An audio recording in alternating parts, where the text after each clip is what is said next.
बिस्मिल्लाहिर्रहमानिर्रहीम। अस्सलाम वालेकुम नाज़रीन कराम। पाकिस्तान में आने वाला IMF का वफ्द 2 रोज़ कबल वापस जा चुके हैं। IMF के वफ्द के साथ कुछ चीज़ें तय हुई हैं, लेकिन अभी तक कोई चीज़ बाकायदा मायदे की सूरत में सामने नहीं आई। पाकिस्तान के डिफ़ॉल्ट होने के बारे में मुख्तलिफ लोग मुख्तलिफ बातें करते रहे। क्या पाकिस्तान डिफ़ॉल्ट हो जाएगा या इसके सर पे तलवार लटकती रहेगी? मैंने आज पाकिस्तान के नामवर माहिरीन जो कि इकनॉमिक्स से तल्लुक़ रखने वाले हमारे साथी हैं, मैंने उनसे बातचीत की। मैंने अपने कोलीग सैयद इतरत हुसैन जावेद से बात की, फिर मैंने अशरफ मलगम साहब से बात की, फिर एक और नामवर साफी महताब हैदर से बात की। ये वो जर्नलिस्ट हैं जिनका कैरियर मईशत को कवर करना है। इन सब ने अपनी अपनी राय के मुताबिक मुझे जो बताया है, मैं इसके साथ आपके साथ शेयर करूंगा। नाज़रीन कराम, ये बड़ा सीरियस इशू है। इससे कबल कि हम आगे बढ़ें, आपसे एक सदा है कि अगर आपने यूट्यूब चैनल, मेरा यूट्यूब चैनल जिसका नाम है नवाज रजा के साथ, अब तक सब्सक्राइब नहीं किया तो बराए करम इसे फौरी तौर पर सब्सक्राइब करें और अहबाब के साथ शेयर करें, और आइकॉन का वो बटन दबाना ना भूलिए कि जब वीडियो लोड करें तो सबसे पहले आपको इत्तला मिले। नाज़रीन कराम, मेरा मुल्क IMF के हाथ गिरवी है। ये आज से नहीं है, कई सालों से चल रहे हैं। एक बार तारीख में ऐसा हुआ कि साग डार ने IMF के प्रोग्राम से बाहर निकल आए और माजरत की कि हमें आपकी कोई पैसों की ज़रूरत नहीं है। कोई बड़े पैसे भी IMF हमें नहीं देता, एक महदूद रकम है, लेकिन उसका बड़ा फ़ायदा ये होता है कि अब IMF का इतना असर सूख बढ़ गया है, उसकी अपनी क्रेडिबिलिटी इतनी बन गई है कि कोई मुल्क जो हमें पैसे देते हैं, कभी वो अपनी डेफर पेमेंट पे तेल देते हैं, कभी कुछ देते हैं, और कभी हमें हमारे बैंक में अपने पैसे जमा करा देते हैं ताकि हमारा बैंक में हमारा ज़र मुबादला के ज़खायर नज़र आए। सब IMF पे अब एतबार करते हैं और IMF से की तरफ देखते हैं कि वो क्या कहता है। शिबर जैदी साहब इस मुल्क में एक FBR में चेयरमैन रहे। उनका तो ये कहना है कि पाकिस्तान टेक्निकली डिफ़ॉल्ट कर चुके हैं और इस बात का कोई इम्कान है कि 2024 में पाकिस्तान डिफ़ॉल्ट कर जाएगा। फिर उनकी बात आगे सुनने वाली है। कुछ चीज़ें तो मुझे भी उनकी पसंद आई। मैं खुद भी कोई इकॉनमी पे मेरा तजर्बा नहीं है, लेकिन सुनते रहते हैं, लोगों के साथ बैठते हैं जो इकॉनमी को कवर करते हैं, उनसे भी डायलॉग होता रहता है। मैं हमेशा ये बात कहता रहा हूँ कि पाकिस्तान के माशी मसाइल के सबसे ज़्यादा जिम्मेदार ताजर तबका, दुकानदार हैं, सनतकार हैं। ये जितना कुछ पाकिस्तान से कमाते हैं उसका अशरे अशीर भी उसका वापस नहीं करते। जो टैक्स देते हैं बहुत लोग मजबूरी के आलम में देते हैं, और बहुत से लोग टैक्स की जो छूट है उसमें चले जाते हैं और ऐसा केस अपना बना कर ले आते हैं कि उन्हें एक पाई भी नहीं देनी पड़ती। दिवालिया अपने आप को डिक्लेयर कर देते हैं, कई साल तक वो कोई टैक्स ही नहीं देते। पाकिस्तान की बहुत सी हुकूमतों ने कोशिश की कि पाकिस्तान के ताजर शाम को सूरज ढलते ही अपना कारोबार बंद कर दें, लेकिन ये पाकिस्तान का वाहिद तबका है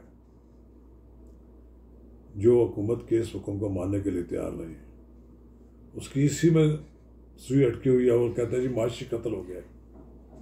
वो माशी कत्ल के नाम पाकिस्तान का कत्ल कर रहे हैं। माशी कत्ल पाकिस्तान को एनर्जी की दरामद पर 28-29 अरब रुपया, ना 28-29 अरब डॉलर इंपोर्ट के लिए देने पड़ते हैं। तो देने के लिए तो इंपोर्ट के लिए डॉलर देने पड़ते हैं ना, पाकिस्तानी करेंसी तो नहीं देनी पड़ती। लेकिन ये तबका शाम डले कारोबार बंद करने के लिए तैयार नहीं है, हड़तालें करता है, ब्लैकमेल करता है, सब कुछ करता है। इनकी अय्याशी खत्म नहीं होती। दूसरी खुर्दनी तेल है। कोई शख्स अपने खाने में जहाँ 5 चम्मच इस्तेमाल होते हैं घी के, वहाँ 2 इस्तेमाल करे, 3 करे। घरों में ख्वातीन जब तक उसके ऊपर तरी नजर ना आए वो खाना ही तैयार नहीं होता। आप अरबों डॉलर इस पर खर्च करते हैं। आपकी जो गैस की जरूरियात है, LNG मंगवाते हैं, अरबों डॉलर देने पड़ते हैं। हम अपनी गैस कम इस्तेमाल करने के लिए तैयार नहीं है। हम सोलर सिस्टम पे जाने के लिए तैयार नहीं है। लोगों के पास पैसा मौजूद होने के बावजूद भी वो चोरी की बिजली तो कर लेंगे, लेकिन सोलर सिस्टम नहीं लगाएंगे। कहेंगे जी इसमें तो 15-20 लाख रुपया लग जाता है और हमें क्या जरूरत है, हमें तो बिजली चोरी करते हैं, 5-10 हज़ार रुपया हम वापडा वाले को देते हैं, जितनी मर्जी बिजली इस्तेमाल कर। तो एक और तबका भी हमारे यहाँ मजहबी तबका, जिसमें मैं भी शामिल हूँ। हमारे वो तबका साल में 2-2 बार भी अगर जाना पड़े उसे उम्रे के लिए और हज के लिए जाना पड़े उसको एक बार, तो उसके लिए कोई मसला नहीं है। वो हम बड़े बड़े महंगे होटलों में ठहरते हैं जहाँ पर 1-1 लाख रुपया से लेकर 2-2 लाख रुपया पर डे किराया होता है। लेकिन कोई उनसे पूछे साहब आप कितना टैक्स देते हैं, टैक्स के नाम सुनते ही उनके तेवर बिगड़ जाते हैं और उनके त्योरियाँ देखने वाली होती हैं। ये शबर ज़ादी साहब कहते हैं कि एनर्जी बचाएं, खुर्दनी तेल बचाएं, और ये जो उम्रा और हज की खुली छुट्टी है इस पर भी कदम होना चाहिए। और मेरा ख्याल ये है कि पाकिस्तान के लोग मरते मर जाएंगे, लेकिन इस पर तो कॉम्प्रोमाइज़ नहीं करेंगे जी हम हज पे कोई पाबंदी लग जाए। ये चले हज पे पाबंदी ना लगे। स्पॉन्सरशिप स्कीम होती थी, बाहर से पैसे मंगवाएं डॉलर, उनके एवज आप चले जाएं। फिर उन्होंने एक नई बात पेश की। उन्होंने कहा कि बाहर की एयरलाइंस की पाकिस्तान पे आमद बंद करें, उसे भी हमें डॉलर बड़े देने पड़ते हैं। और वो जो सफ़र करते हैं लोग, उसका कोई रिकॉर्ड जो है वो हमारे पास नहीं होता। ये जो लोग सफ़र करते हैं बैनुल-अक़वामी, इनका भी रिकॉर्ड हुकूमत के पास होना चाहिए। फिर उनसे पूछना चाहिए कि साहब कहाँ से पैसा लेते हैं, कौन आपके पीछे है, कितने आपके पास पैसे हैं, आप टैक्स कितना देते हैं। फिर किसानों के लिए हमारे यहाँ बहुत से और लोगों के लिए रियायतें हैं। किसान पैकेज है, अनाउंस करते हैं उस पर। अब IMF ने कहा है कि आप सब्सिडी खत्म करें। हल निकाला ये गया है शबर ज़ादी साहब ने कि तमाम सरकारी अराजी बेच दें। चले इसमें भी कोई हल तो नहीं है, लेकिन कुछ तो आप बेच कर गुजारा कर सकते हैं। ये आर्जी रिलीफ होगा। कहते हैं रूस और यूक्रेन जो है उन्होंने डिफ़ॉल्ट किया तो कौन सी आफत आ गई, पाकिस्तान ने डिफ़ॉल्ट कर लिया तो कुछ क्या होगा। हाँ डिफ़ॉल्ट कर सकते हैं हम, करने के बाद फिर अपने पेट पर पत्थर रखना पड़ेगा।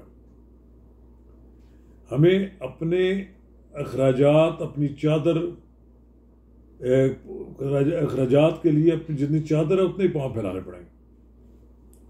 हम हर चीज़ दरामद करने के मुतम्मल नहीं हो सकते। छोटी छोटी चीज़ें हम दोस्त मालिक चीन से मंगवाते हैं, करोड़ों रुपए के हमें उसके बदले पैसे देने पड़ते हैं। बहरहाल इल्ज़ाम तो ये है कि मुस्लिम लीग नून आड़तियों और ताजरों की सपोर्ट करती है, इसलिए उनके साथ कंप्रोमाइज़ कर लेती है। लेकिन कहते हैं कि पाकिस्तान की इकानमी में करप्शन का 85% हिस्सा जो है बिजनेसमैनों के पास है। करप्ट बिजनेसमैन जो हैं वो हुक्मरानों को तबके में लोगों को इक़्तिदार में लाते हैं और फिर उनसे फ़ायदा उठाते हैं।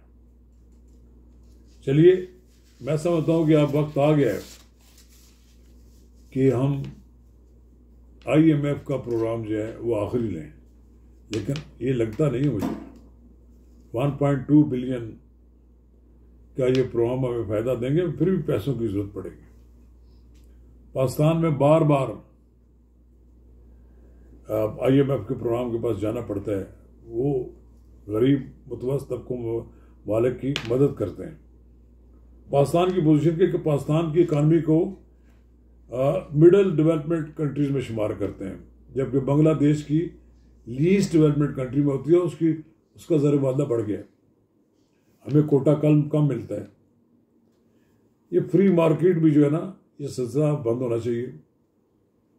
पाकिस्तान के अंदर हमारा बहुत सा तबका बांग्लादेश में 50% सनतकार चले गए कि वहाँ पर लेबर सस्ती है, बिजली सस्ती है और पूछने वाला कोई नहीं है। पैसा किधर आता है किधर जाता है, वहाँ से कमाते हैं, फिर गैर मालिक अपनी कोठियाँ लेते हैं, अपने बैंक अकाउंट बनाते हैं। और पाकिस्तान में उस तरह रहते हैं कि पाकिस्तान एक पुरअमन मुल्क है, इनके लिए याशी का अड्डा है। यहाँ साग डार साहब आए थे, वो भी आखिर इन लोगों के हाथों में उन्होंने हथियार डाल दी, वरना वो जिस इरादे के साथ उन्होंने काम शुरू किया था, वो माजी में इमरान खान ने भी कोशिश की कि इकानमी डॉक्यूमेंटेशन हो, 1 लाख रुपए तक जो लोग कारोबार करते हैं वो रसीदें दे लोगों को। लेकिन पाकिस्तान का कोई ताजर, ये मासवाई, ये जो बड़े बड़े माल हैं, इनको देने पड़ती मजबूरी है, इनके सर पे सवार होते हैं। छोटा दुकानदार या वो आड़ती या दूसरे लोग सारा कारोबार बगैर रसीद के करते हैं। तो काश के ये लोग अपना कारोबार करें।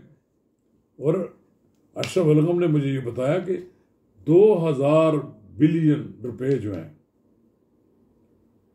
ये मराहत पर हैं, जिसमें अशराफिया, सरकारी मुलाजमीन, कारोबारी, बिजनेसमैन, ज़िम्मेदार, ये सब लोग मराहत देखते हैं कि 2000 मिलियन ये के। और इसी तरह ये हम अगर ज़राअत और ये जो रियल स्टेट है इस पर टैक्स लगाएं और जो अंडर एनवाइस होती है इसको रोकें, तो हमें 2700 रुपये और बच जाते हैं। ये मजमूई तौर पर 4700 अरब रुपये का नुकसान होता है। काश के हम इस तरफ तवज्जो दें। ये अगर हम बचत करें तो 7.5 अरब डॉलर की बचत तो यहीं से हो जाती है। इसलिए कहा जाता है कि हम अपने खर्चात कम करें। फौज की तादाद तो कम नहीं कर सकते, नामुमकिन है। हमारे दुश्मन के पास इससे बड़ी फौज है, हमें उसके मुकाबले के लिए चाहिए हमारी फौज कायम रहे। लेकिन फौज के भी लोगों को ये जो मुराद है उसमें भी कमी पैदा की जाए। वो हमसे कोई अलग मखलूक नहीं है, वो हमारे भी दोस्त हैं, हमारी तरह है।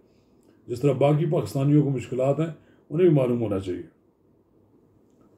तुर्की ने लीरा 300 लीरा तक $1 चला गया था, उन्होंने लेन देन बंद कर दिया 2 साल पहले, तो फिर लीरा $6 तक आ गया। $6 लीरा तक डॉलर आ गया। ये भी कमाल है। हमें 2 कनाल से बड़ी, जिनके पास 2-2 कनाल की कोठियाँ हैं, इनका भी हिसाब किताब करना पड़ेगा, तब जाके मालूम होगा कि ये कहाँ से पैसा आता है और कहाँ जाता है। नाज़रीन किराम, मैं यही बात ख़त्म करता हूँ कि पाकिस्तान डिफ़ॉल्ट नहीं होना चाहिए, उसको डिफ़ॉल्ट होने से बचाना चाहिए। पाकिस्तान मुस्लिम लीग नून को तो मैं इस बात की मुबारकबाद देता हूँ कि इसहाक डार ने अब तक डिफ़ॉल्ट नहीं होने दिया, लेकिन अपना पॉलिटिकल कैपिटल ज़ाया कर दिया। मुस्लिम लीग टके टोकरी हो गई है। मुस्लिम लीग नून की क़यादत को अब नया बयानिया क्या बनाना पड़ेगा ये तो वही बता सकती है। लेकिन बहरहाल मुस्लिम लीग नून मुबारकबाद की भी मुस्तहिक़ भी है कि उन्होंने माशी मसाइल हल करने की कोशिश की। काश इसहाक डार कितना पावरफुल बनाए कि वह इन ताजरों, सनतकारों और टैक्स ना देने वाले लोगों पर हाथ डाल सके। शुक्रिया।